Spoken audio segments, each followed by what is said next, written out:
Should we ask for women's quota, for there to be a quota in every single election across the world? Should we ask that we have more women in politics all across the world? Yesterday on my life, I talked about the importance of women, the role of women in politics.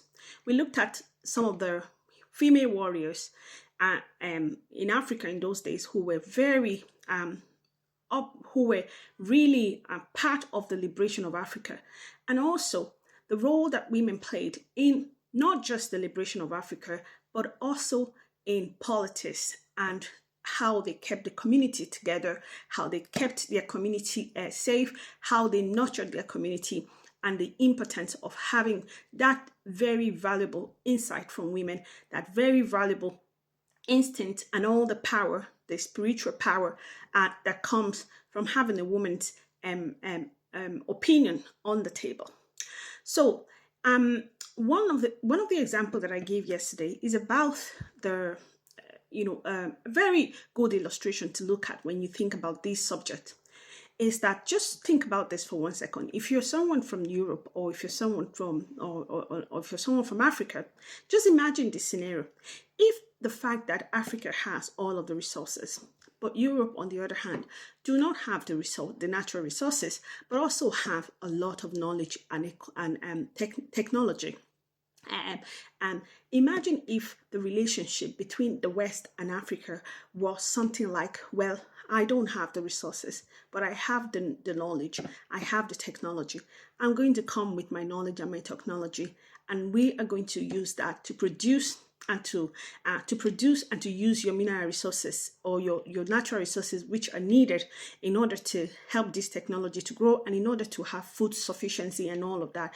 If I'm going to bring what I have, and we work together with what you have, so that all of us can have good life all together. Imagine if that was a relationship that has existed between Africa and the West for a very long time. Today we wouldn't have the mess that we have. Today we wouldn't even have the mass migration that people are complaining about. Today, we will not have Africa that is so underdeveloped, and then we have one side of the world that has everything where others have absolutely nothing. In that same breath, I looked at the issue between men and women in the present world that we're living in. In those days, women had a lot of influence and a lot of participation in community affairs and in leadership positions, especially in Africa. If you think about the women of Dahomey, if you think about the Abeokuta women's riot, if you think about the Aba women's riot in Nigeria, for example, the Abeokuta women were very instrumental in bringing the independence of Nigeria. It was the protest that was organized by Abeokuta women's riot that compared the colonial masters to take away the taxes that they were imposing on goods and services, and to make life easy for the family. The men were leading, were protecting the community, but they stepped back and allowed their women to do that talking for them. They stepped back and allowed the instinct of women, the ability to negotiate, the emotional intelligence of women, the strong heart that women have to be able to help their community, to protect their husbands and to protect their children. With all of those tactics and all of those wisdom, women were able to lead a strong fight, a strong resistance against colonialization. But today we have a world where an ideology was sold that women, that for you to determine, that the determinant of a good woman, for the image of a good woman is the one who keeps quiet, who says nothing. And so many men can say that to be peaceful woman, a woman who just does whatever she's told to do. And how much has that cost us in terms of the disadvantage that we're seeing, where leadership these days is mostly has to be men, because women are not supposed to be talking or being in decision making, as we can see a lot in so many countries at the moment. But if you look at the countries who are actually moving on and allowing women to participate and to bring that knowledge and that power into the political scene, those countries are now doing really, really well. If you look at Ghana, for example, there are 41 women in the parliament in Ghana. In Nigeria, that is over 250 billion people. We only have 4 women in politics there, in the parliament there, and out of those 4 women, only 1 woman was able to get up and speak against systematic corruption. And where is she now? She's been suspended. But again, what we also have to look at is that this idea of women just being quiet and not saying anything has actually led has brought us to the place where we are today, where politics or where leadership is about creating war, is about warmongering, is about pride, is about ego, is about getting up and bombing places, because that's nurturing motherly instinct, that emotional intelligence, that holding back and protecting the community and protecting the children and the men of the community, all of that perspective and all of that ingredient that the woman brings into politics has actually been taken away by the ideology of having women to be quiet. So now we have to sit down and watch where our husbands, our children who are boys are sent into war zones and killed on just like that.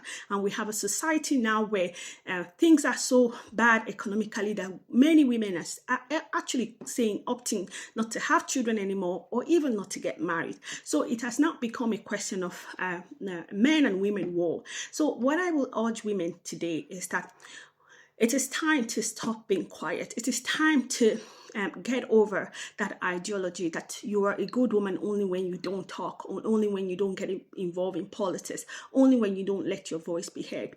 Instead of us deciding that we're not going to have children, instead of us deciding that we're not going to be married anymore, we have to understand that the solution lies in us bringing back that power of the Aba Women Riot, bringing back that power of the Abeokuta Women's Riot, bringing back that power of the warrior women of Dahomey, of the warrior women across the world, in India, all over the places, who brought real liberation to their people.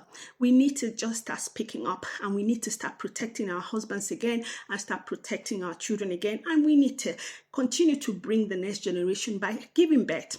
But what we will not do is to go around and join the gender war, where when we're asking for men to be behind women, or we're calling for this tension to happen between men and women in the society. That's not our place. That is not what women were doing with their power. Women were using their power to protect their home, protect their husband, and protect their children. So we need to bring that power, that warrior power, but we need to get involved in politics. And one of the ways we have to start this is by asking first and foremost that we have quotas in every election that happens across Africa. For example, in Nigeria, there will be election in 2027. How many women are going out to actually contest for these elections? We need to get more involved. We need to allow ourselves to shake off that impression that a woman is supposed to be quiet.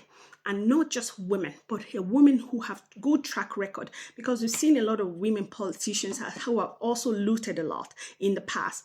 But we need good women to get more involved in politics, because we want to do politics different. We want to be able to bring that instinct, that emotional intelligence, that multitasking, that wisdom, that kind of spiritual abilities that we have to begin to turn our world around, to take back our world, and to start to protect our children, and to start to build our economy, and start to encourage fair relationship and fair partnership, so that we can have a good world, a better world together. So look, add your comment to this video. Please share this video as well. Tell me what you think. Should women start speaking out the more for the right reason? And also, should we start getting quotas in every election across the world, seeing that women participate and use their wisdom and their knowledge in bringing about good change to our world? Thank you.